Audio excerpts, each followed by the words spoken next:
سلام به روی ماهتون، امیدوارم که خوب باشین. ما اومدیم با یه روز نسبتا بهاری ولی باده. قراره که میثم جون برامون امروز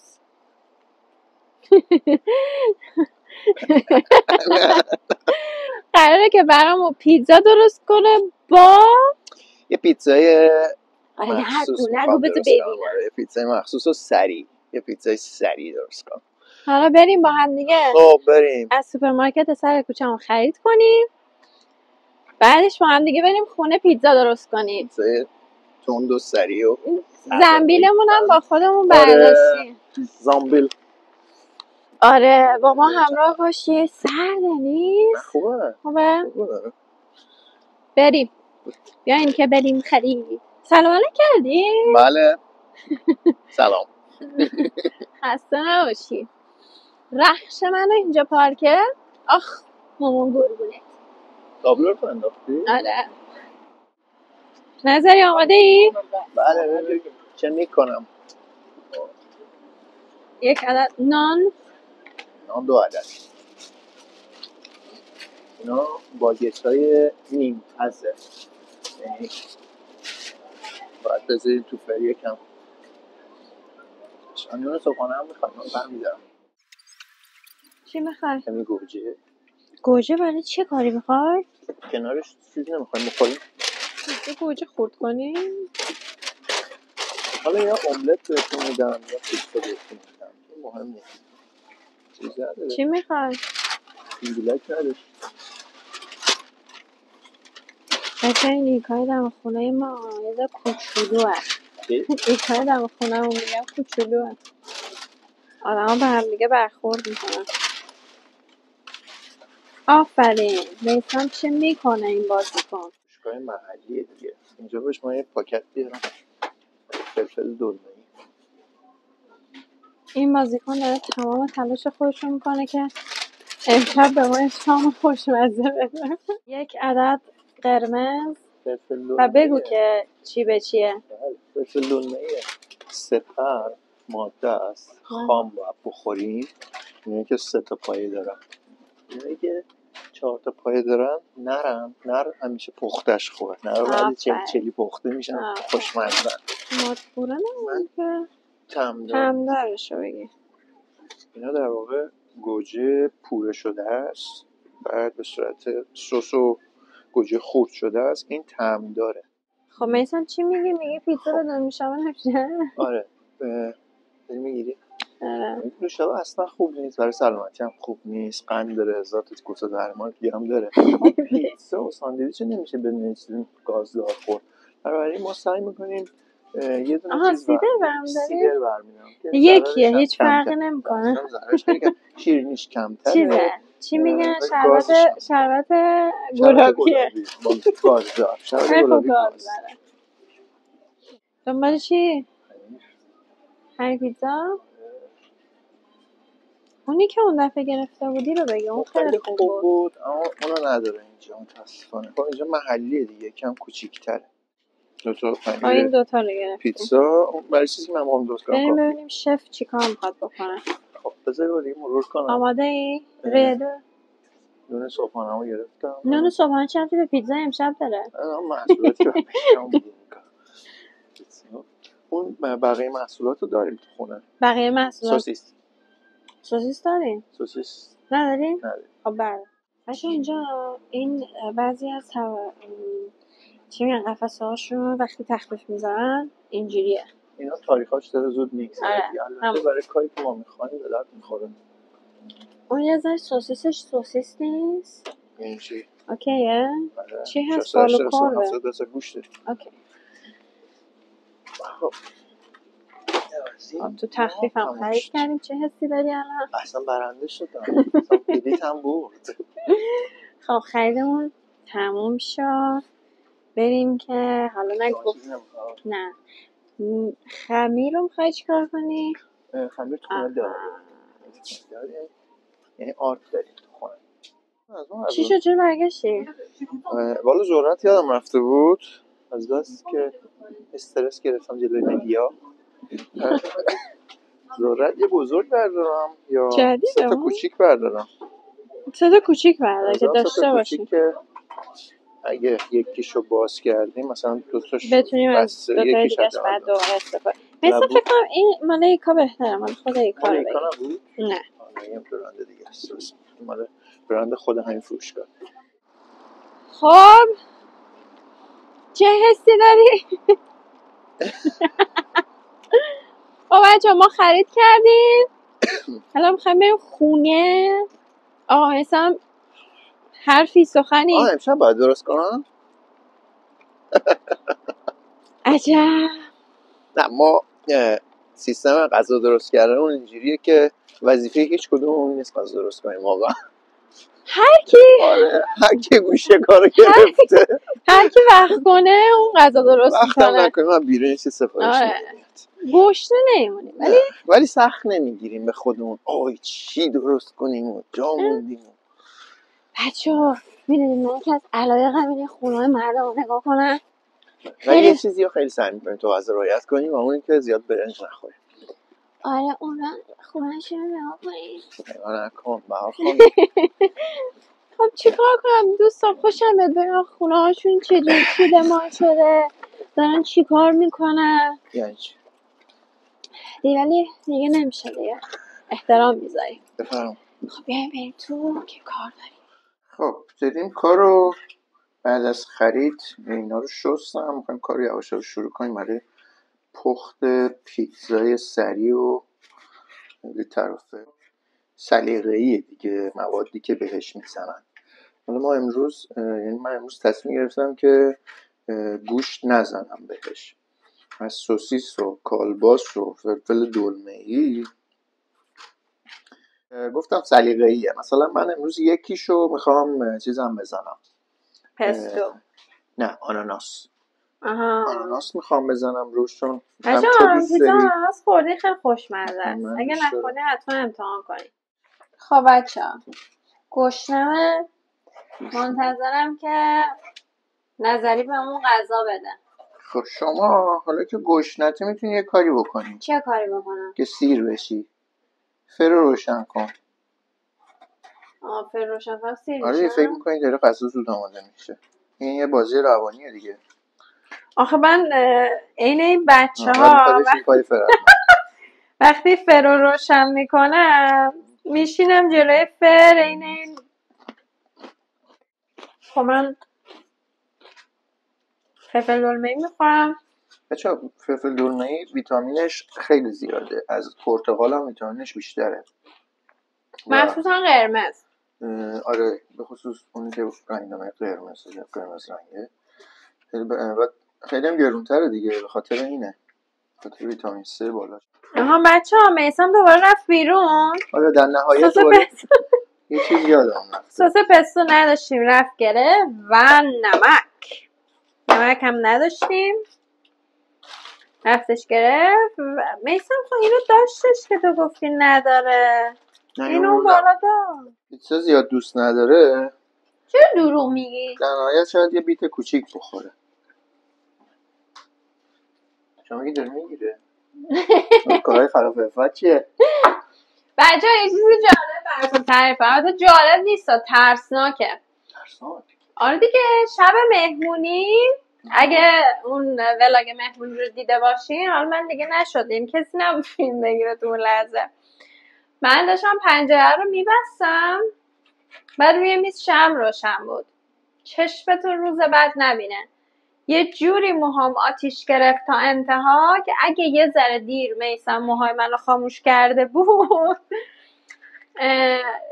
قشنگ کلم سوخته، پوست سرم و گردنم و اینا خدا رحم کرد تا اینجا اومده بود. تا 2 روز که خونه بود کله پاچه میداد. مهمونم قشنگ کله پاچه‌ای شدن من خدا.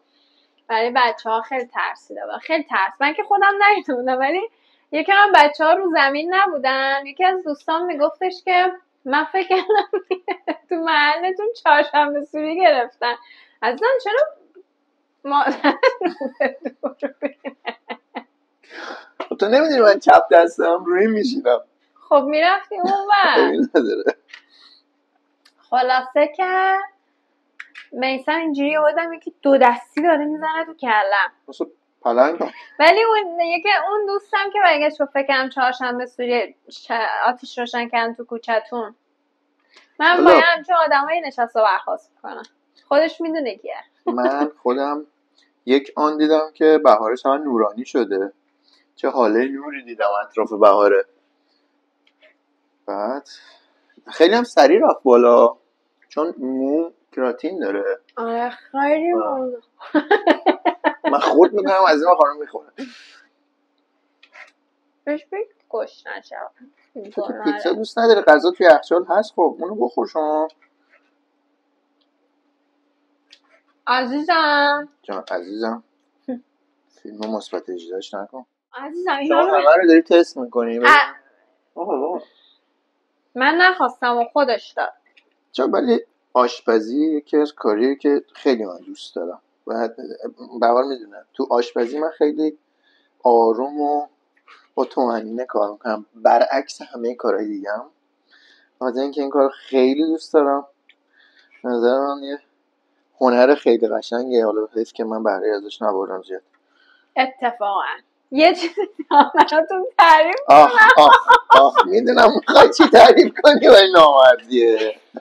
چی میخوام تعریف کنم؟ من راجع دستورالعمل غذایی من صحبت کنم. بچه‌ها ما وقتی ازدواج کردیم خب جفتمون هم بلد نبودیم غذا درست کنیم، ولی خب به مرور جفتمون یاد گرفتیم.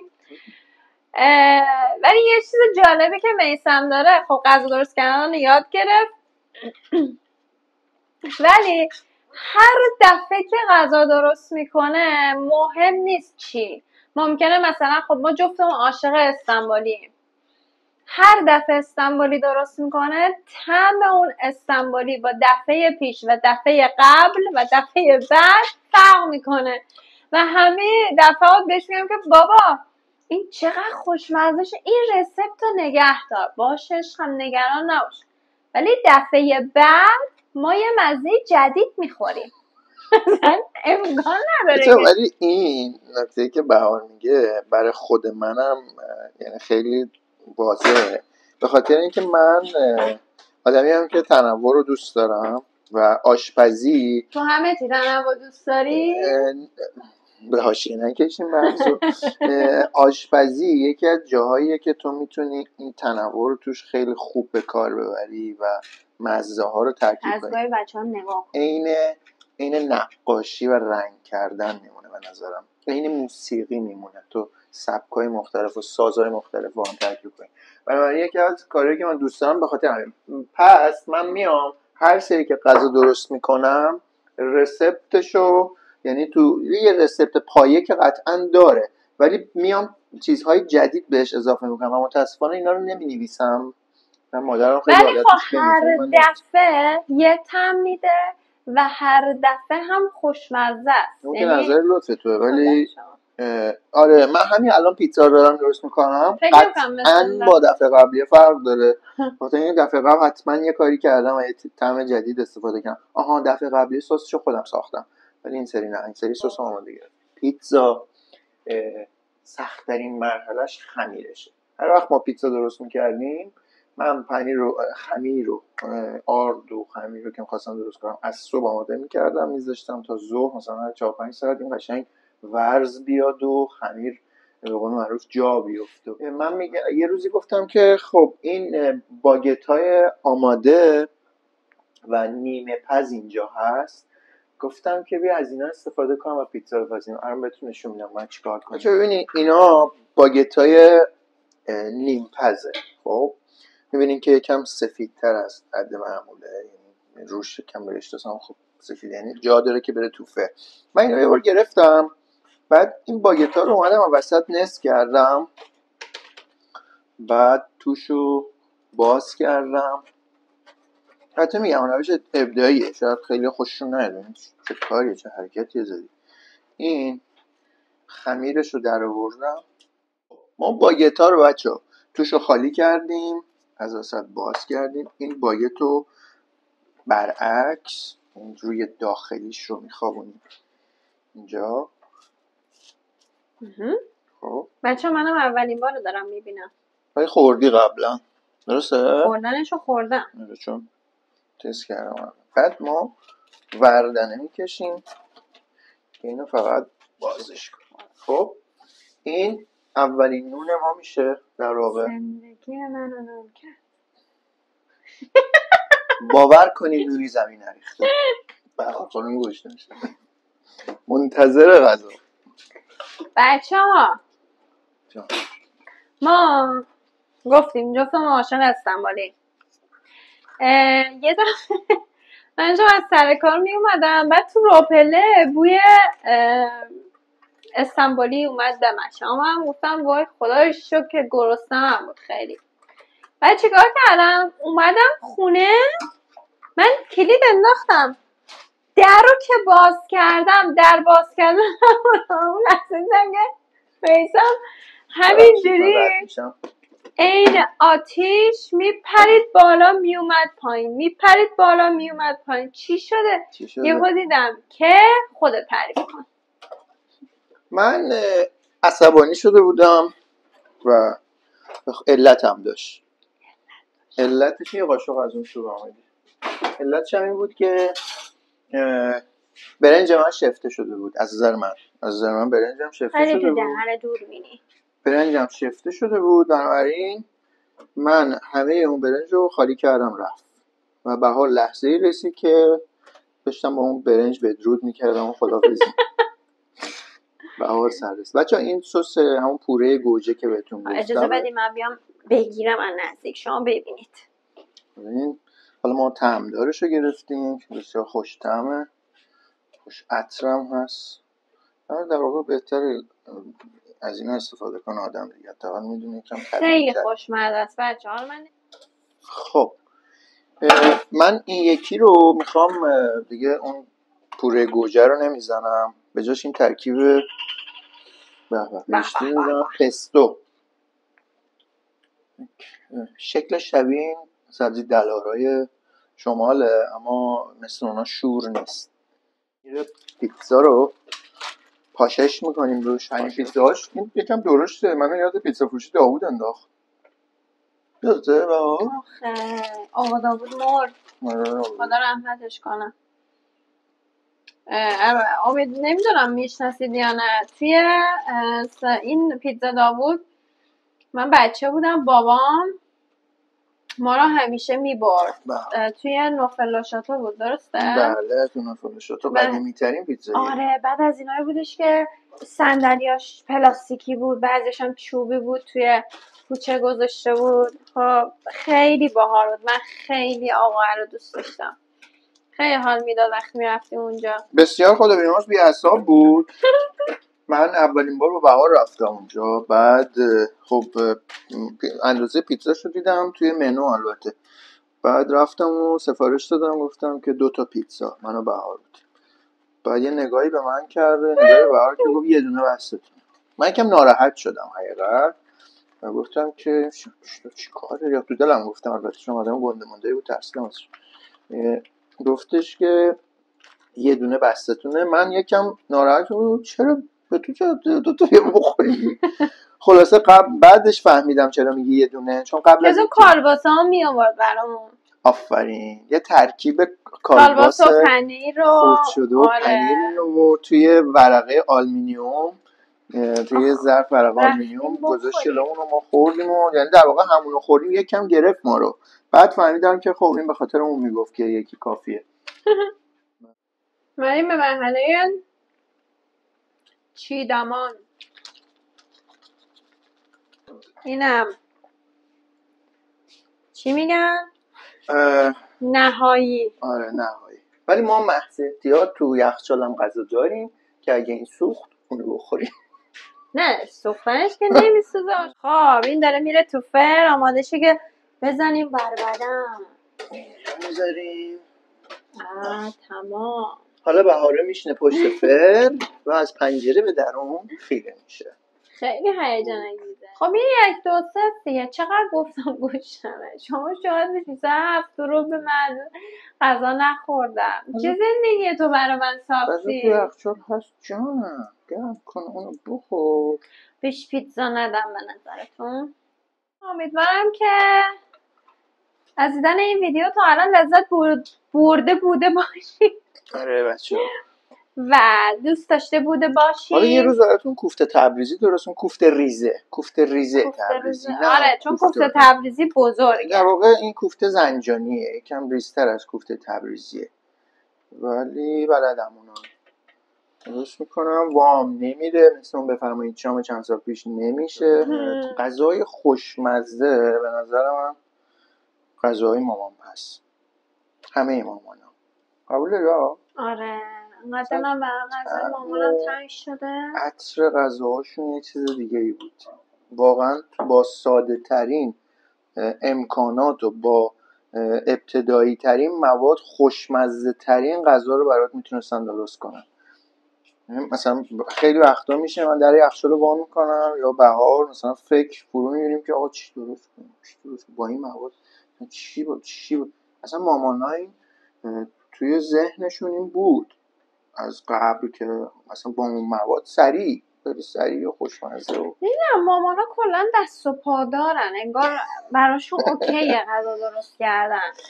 خدا حفظش میکنه همه مامانا رو. من کلا غذا درست کردن دوست دارم ولی اینکه بخوام هر روز آشپزی کنم اصلا تو مدل من نیست.